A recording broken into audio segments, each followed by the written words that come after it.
Hello, once again, this is Brother Teacher. I want to talk to you again about eating and your proper way to eat and how eating should be conducted. And there is indeed a proper way. I hate saying that I've said this before, but I have. I've said it many times. Some may recall.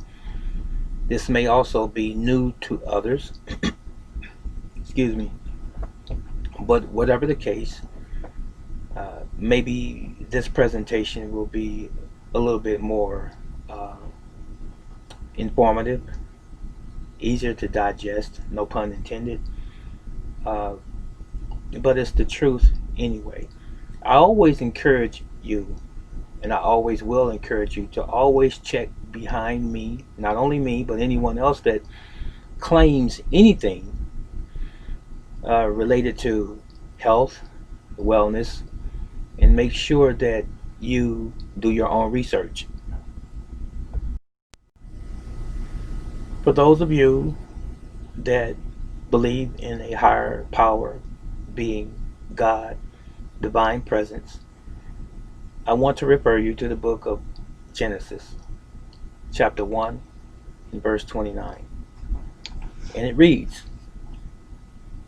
And God said, Behold, I have given you every herb yielding seed, which is upon the face of all the earth, and every tree, in the which is the fruit of a tree yielding seed. To you it shall be for meat. Understand this. Meat doesn't refer to an animal. Meat refers to food, period. We have traditionally called animals meat. They are, because they're food for those people who eat animals. So are vegetables called meat. Have you ever heard of the meat of a coconut? The meat of an apple? The meat of a watermelon? The meat is talking about the flesh of that thing. And it doesn't have to be an animal to be meat. Just so you know. Now, originally, mankind did not eat animal flesh. The proof is right there in the book. And even if we did not have the book of Genesis to point that out to us, the way in which our teeth structure, and I'm missing some teeth, that's neither here nor there, but fundamentally the way the teeth structure of a human being are designed, you have square teeth and some canines as a human being. Those teeth also, we have molars, teeth that are designed to bite off and to crush and to chew vegetation. We don't have all canines or all pointed teeth, as does a shark, an alligator, a piranha, fish if you will, or a tiger or a lion. They have sharp teeth to rip flesh off of the bones of their prey. And with a shark, an alligator, a tiger, and a lion, they don't chew their food. Have you ever thought about that? They don't chew. That is how you know that it is a predator. It doesn't chew. A predator that eats meat, I should say. They bite their food off in chunks and they swallow it. And they have the type of digestive system that can break down that protein, that animal protein that they are consuming. Their stomach acid is so strong that it can dissolve it down and then it become uh, assimilated within their system. Human beings don't have that luxury. We have hydrochloric acid and other enzymes in our digestive tract, but our digestive tract was not designed to eat meat. It works on breaking meat down, but the problem with man or mankind eating meat is the fact that we eat too much of it. Meat, animals, from here on out you'll hear me say meat referring to animals, living creatures, okay? Meat does not break down that well in our system, even with our stomach acid. And when you consume an absorbent amount of meat, you overtax your digestive system. We were designed to eat vegetation, fruits and vegetables, and nuts, and so forth, not meat. Regardless of the fact that we have been doing it for many, many hundreds of years now, doesn't matter. Doesn't mean that our biology is set up to break it down. We all grew up as children eating meat. The vast majority of all humankind have grown up eating meat. Even I, to this very day, continue to eat a portion of meat, but I eat a very minuscule amount of meat. And someone might say, well, brother teacher, why do you eat meat? It's by choice, number one. Number two, I want to make sure that I get as much nutrition as I possibly can, because I am not a scientist and I don't know all of the molecular breakdown and all of the nutritional value in every single plant that exists, and I'm still a student. But I will say this to you: 85% of what I consume is vegetables and fruits. I think that's pretty good. 85% of what I consume are vegetables and fruit. I eat very little meat. But I know men, grown men, who will sit down to a table and they will eat 2 chicken breasts and a thigh, a stack of mashed potatoes and gravy, broccoli, corn, macaroni, and cheese, and have some sweet tea right alongside it, or soda pop. I couldn't do it. I don't have the capacity to eat that much food. And I've not had any surgery. My stomach is the normal size of a stomach. It hasn't been stretched out because of me being gluttonous, because I'm not. I virtually eat 1 meal per day, and I have been for over 2 years now. And I'm not unhealthy as a result. My first meal in the morning is, and I know I did say I only eat 1 meal per day, but listen, my first meal in the morning is a drink. It is a green drink. It consists of green things. It consists of magnesium citrate, spirulina, chlorella, which is a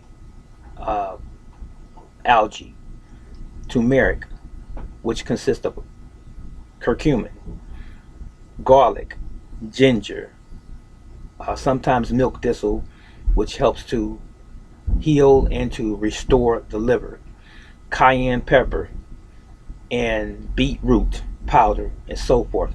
These things I consume every morning, virtually every morning, uh, based on what my schedule has been like the day before. Sometimes I may not even have that until the middle of the day, but for the most part I have it every morning. And then around the middle of the day, I have the meal that I'm going to have for the rest of the day. And I do not eat a dinner per se. I don't sit down at a table and have a plate of food and 2 drinks sitting alongside the plate, and I don't go back for seconds, because I don't even have dinner like that. I have no traditional dinner. The family does, but I don't.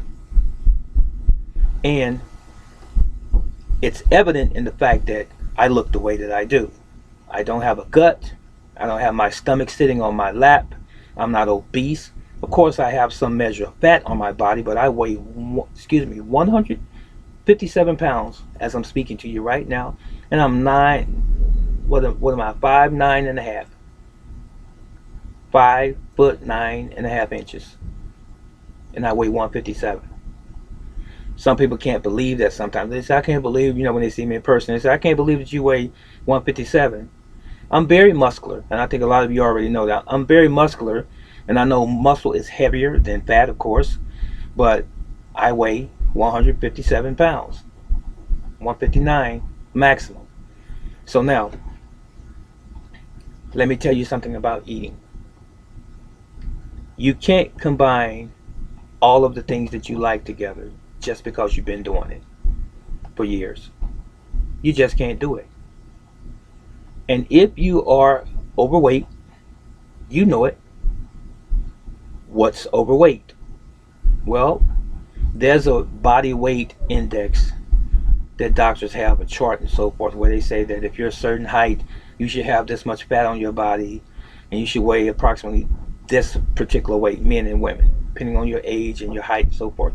Okay, overweight is when you weigh, I'll be nice, 20 pounds over your targeted weight, what you should be weighing by nature. We will all fluctuate up and down a little bit. Women will fluctuate even more in their weight, especially since they have a menstrual cycle and they carry a lot of extra weight from water. But let's not make that be the excuse for being overweight. If you have 50 extra pounds on you, that's not because of your menstrual cycle. That's because you have poor diet choices. You're eating too much, for one, and not exercising, for two, and number three, you're eating the wrong things and the wrong combination of things. If you look at other cultures, what they eat in Africa is not what they eat in China. What they eat in Hawaii is not what they eat in Central America. We in America here, we eat everything.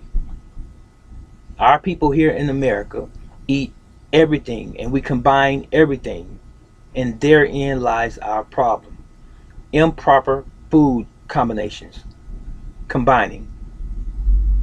You're not supposed to eat everything together.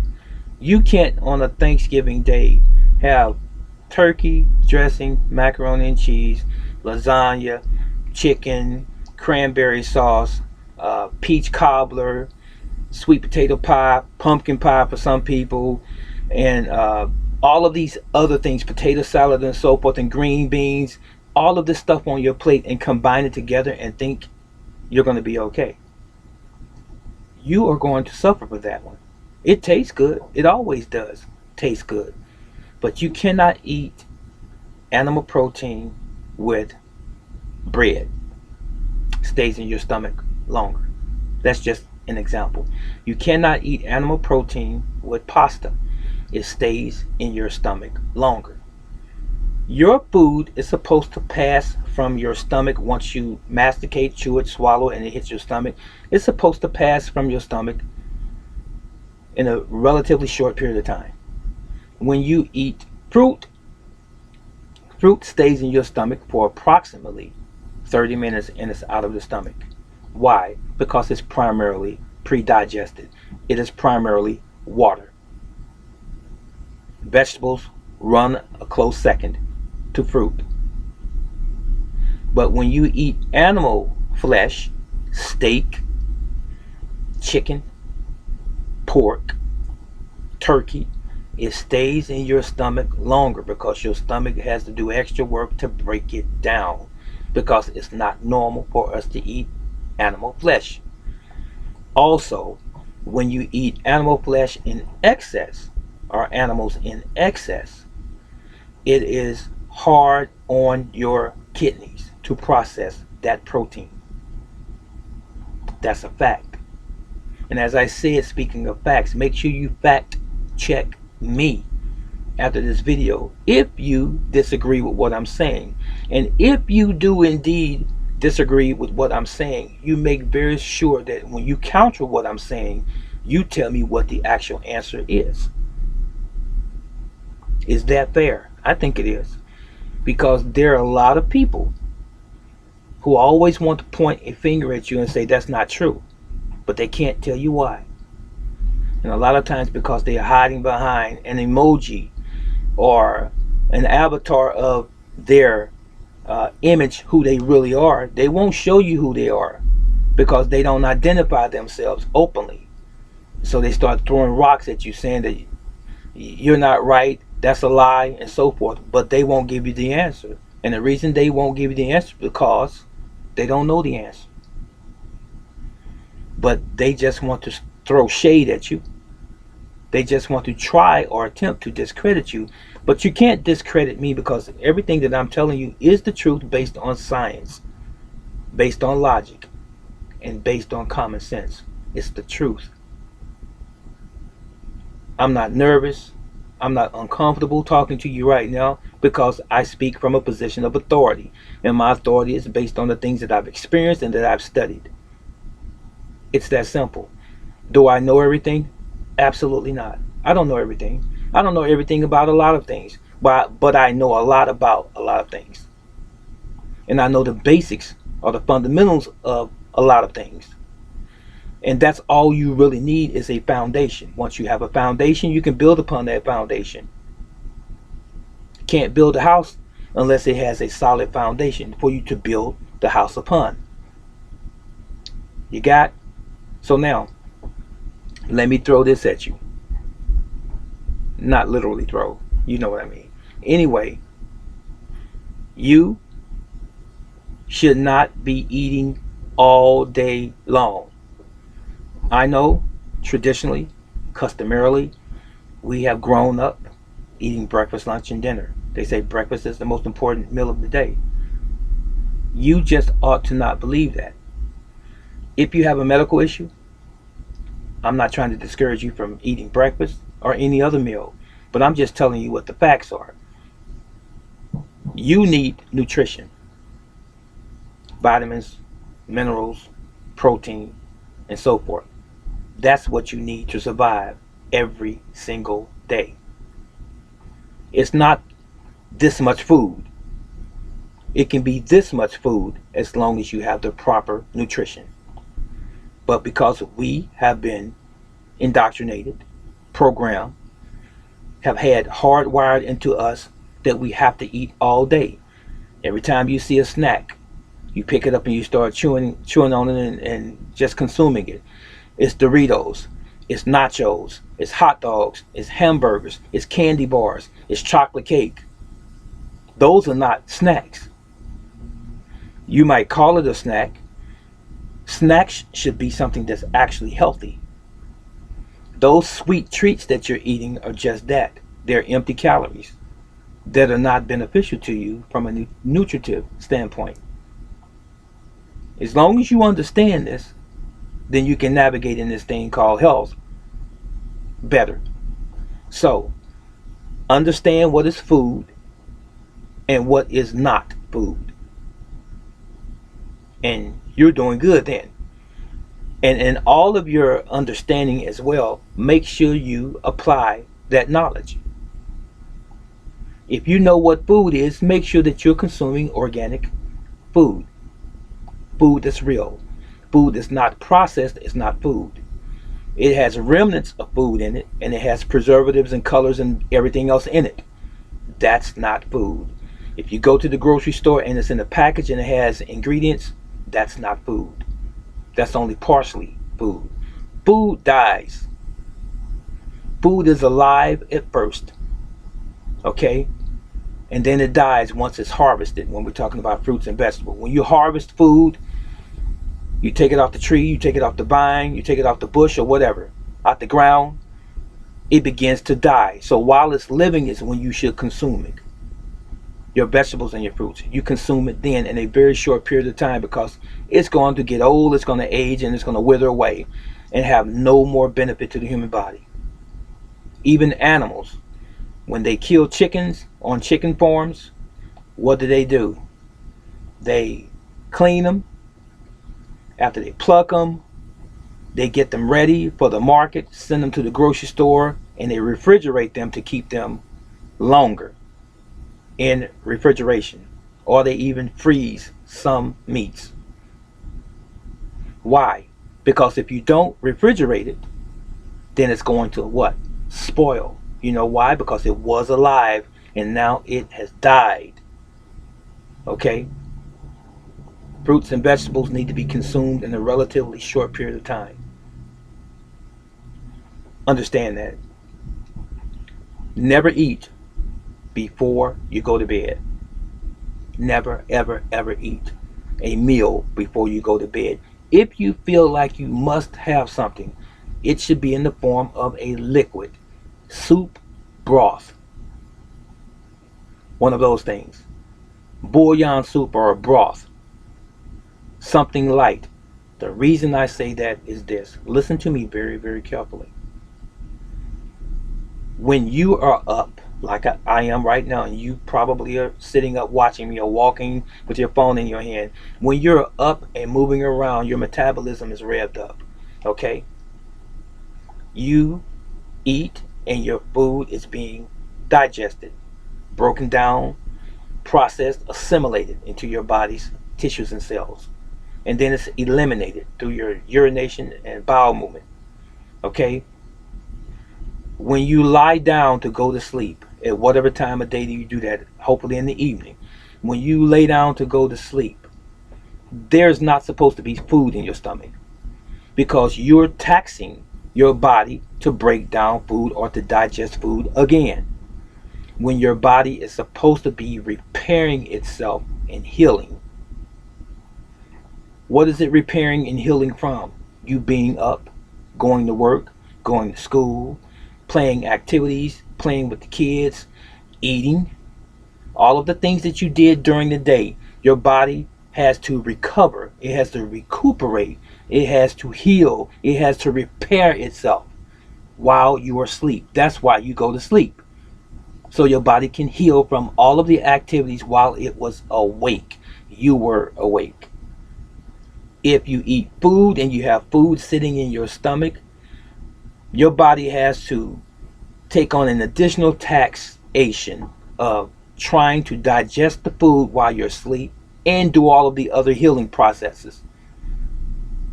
That's stress on your body. So you're not going to be your optimum when your body's trying to break down food while you're asleep. So when you have those Christmas holidays and those Christmas meals, don't have them right before bed. When you have those turkey days during Thanksgiving, don't eat it right before you go to bed, because if you go to bed, you're going to end up bloated, you're going to end up gassy, you're going to end up with acid reflux, some digestive issues, you're going to end up with stomach pains, you're going to end up tired, lethargic, because you have taxed your body to try to digest food while you're asleep. And that's not what it's supposed to be doing. It digests the food when you're up and moving around. So timing within a 24-hour period of time is integral. It's important. You must learn how to restructure your day as it relates to you eating and all of the other activities that you're engaged in. Don't forget what I said. You want nutrition, not volume. This much food is not necessary. You want nutrition. If you are getting nutrition, then you're getting what you need. If you have like what we call stomach pains and you feel like you're hungry, eat a light snack. You don't have to have a plate full of food if you're feeling hungry. You don't have to stop at McDonald's or Chick-fil-A or KFC or White Castles or Frisch's Big Boy. You don't have to stop at any of these places and fill your stomach up and then drink some sugary pop or soda behind it. That's not healthy. That's counterproductive to good health. I hope you're learning something. Another thing about animal products.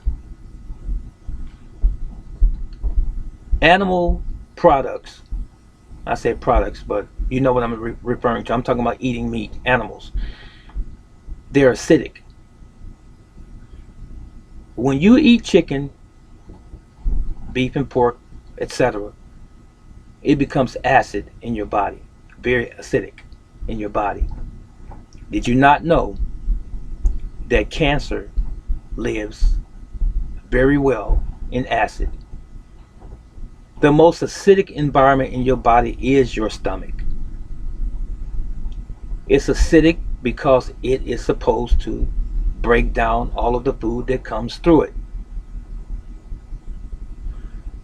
Your bloodstream is not supposed to be acidic. So your body struggles to keep your pH at a certain level in your blood. Because if it goes too high, above 7.4, I believe it is, or too low, about 1 or 2 points, we will die. It has to be alkaline. The remainder of your body, the majority of your body, must be alkaline. When you eat a lot of meat, you're creating an acidic environment in your body because, as I said before, your food is not supposed to stay in your stomach for long periods of time. It's like traffic flowing. It's supposed to flow. Mastications when you chew, you swallow, it hits your stomach, it gets broken down, it hits your small intestine, and then it goes on to your large intestine. It's absorbed early on up in the small intestine, and it goes down into the large intestine, and over a period of time, it's eliminated as bowel movement.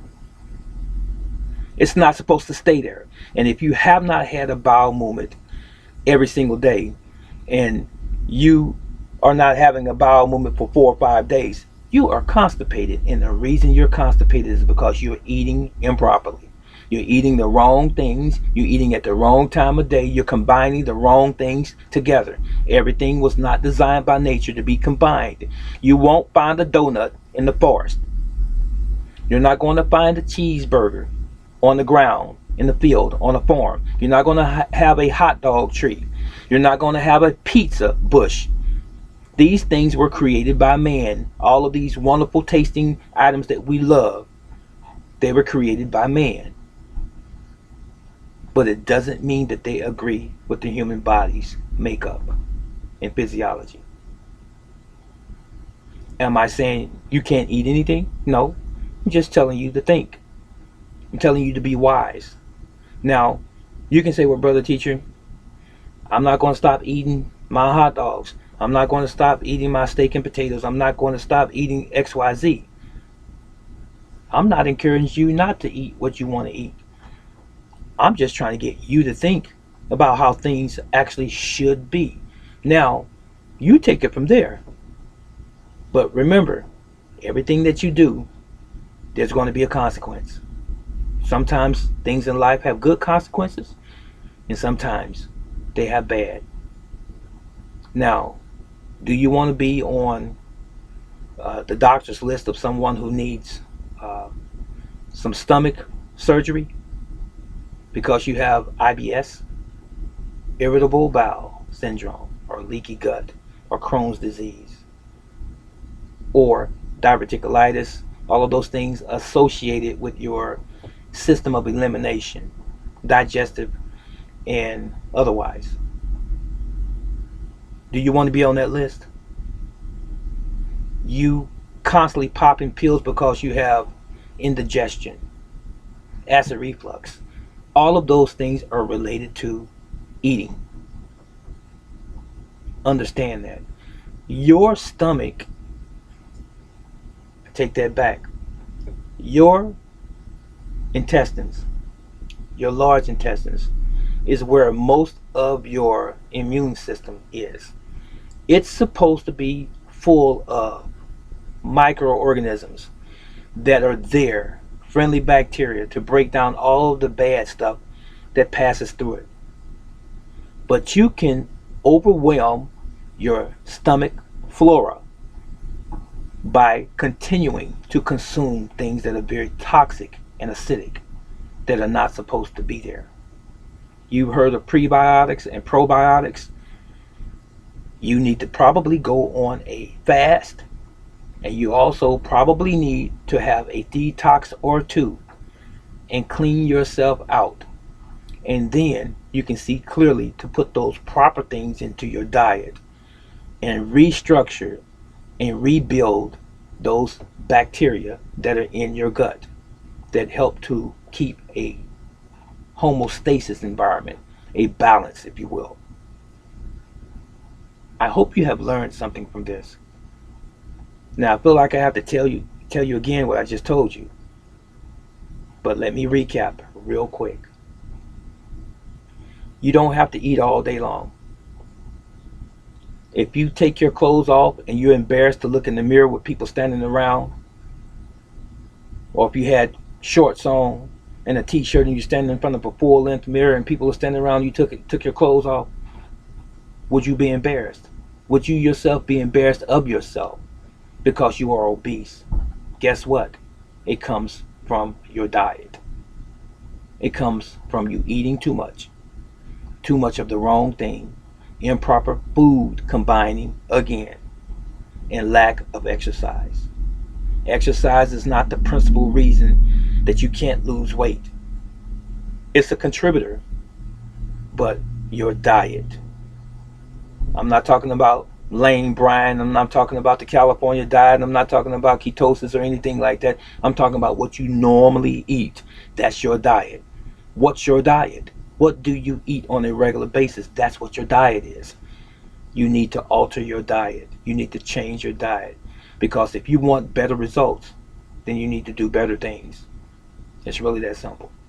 So, I hope that this was valuable to you. If it was, share it with someone you care about. But while you are sharing it with someone you care about, make sure that the main person you care about is yourself, that you start getting it together as well. Like it, share it, copy it for future reference. It's going to take you a long way. And I know you know what I'm going to say. Yahweh loves you, and Brother Teacher loves you dearly. Take care of yourself and yours. So long.